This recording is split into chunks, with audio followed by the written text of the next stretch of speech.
มาตอนเช้าเลี้ยงเป็ดเลี้ยงไก่เกลือเป็ดเกลือไก่ขังไว้ที่ทุกวันนี้หัวไอ้บนยังได้เอาออกไต่หัวบอกไม่ถูกนะ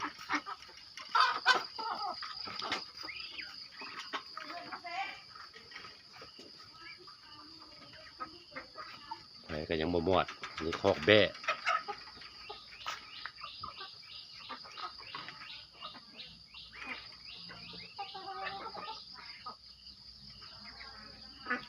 เศร้าอยู่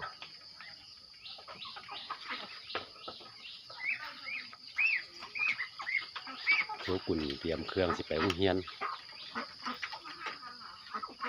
สีมัวน้ำหมด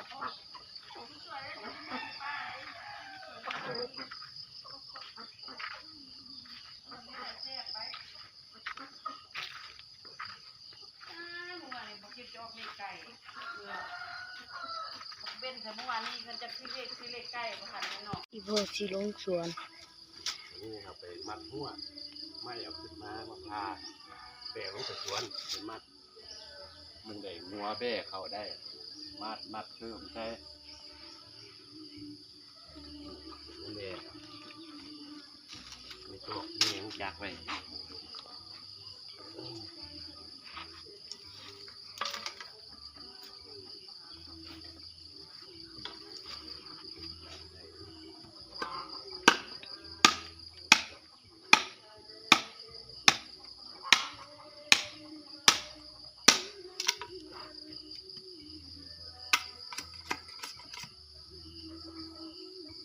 จักตอกครับ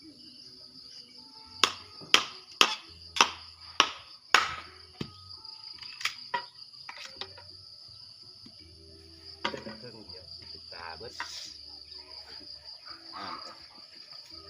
ดังนั้นอนามัยห้ามเป็นหน่อยทุกคนไปโรงเรียนแล้วก็ลงสวน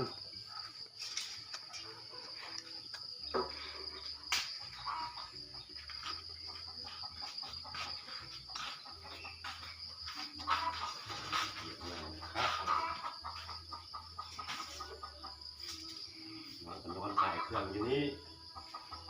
สบายเบิ่งหัวเบิ่งสวนแต่ละเจ้าอันนั้น1 เจ้า 2 เจ้า 3 เจ้าของเขาเจ้าหญ้าบ่หลายเด้น้ำท่วมแล้วมันตุยไปเบิด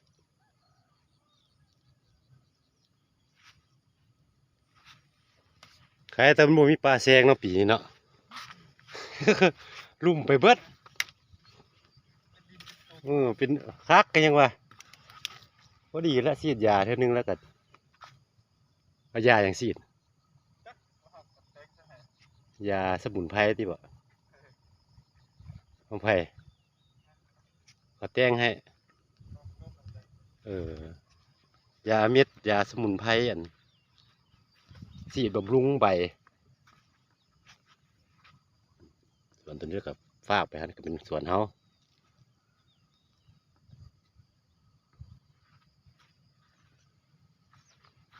โอ้ยมันน่าปุ๋ยมาใส่เท่านึงกับพืชขึ้นแล้วดินแห้งอ้าวแห้งแล้ว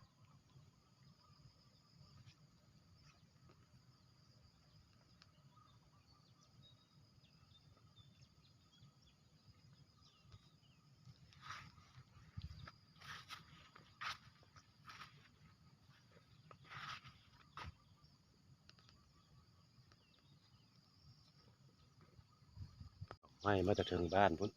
มาแซมหัวแซมเนี่ย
มาตะบ้านพวกนี้นะ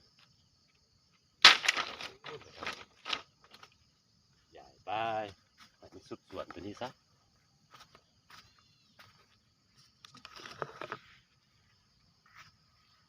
มีที่แถมไปน้ำปลูกไปน้ำนี่ก็เริ่มออกแล้วบวบนี่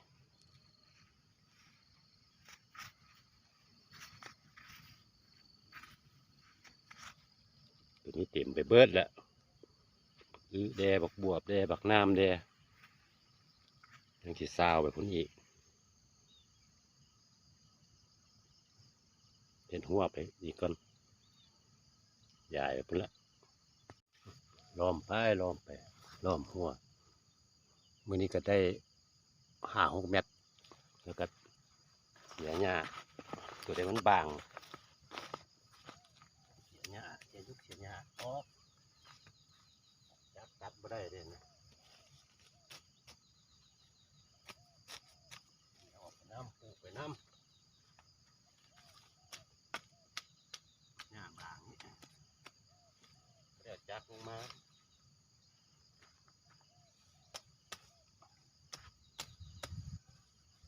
ขาเล็กเล็กเขียงจุ่มอยู่ในพื้นดินขุดบ่ได้เชื่อบ่ได้ละที่จิ้มเลย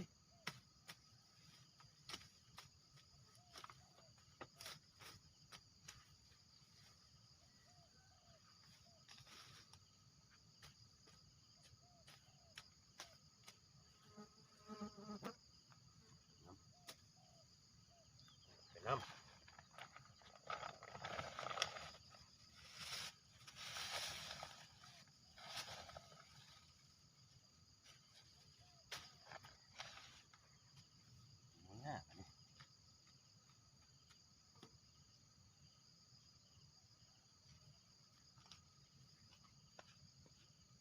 เปลี่ยนไปแล้วก็ปลูกไปน้ำ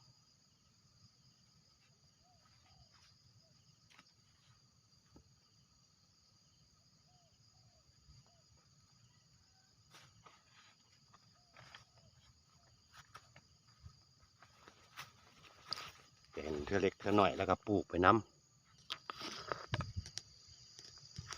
ได้หน่อยนึงก็เอาไปหัวทันยังฉีกบุกเบิกไปต่ออยู่ยังไกลอันนี้เล็กเพียงเก่านี่นะจมอยู่พุ่นอยู่พื้นพุ่นอันหลังคามันนี่ทั้งเทิงนี่จมอยู่พื้นดินพุ่น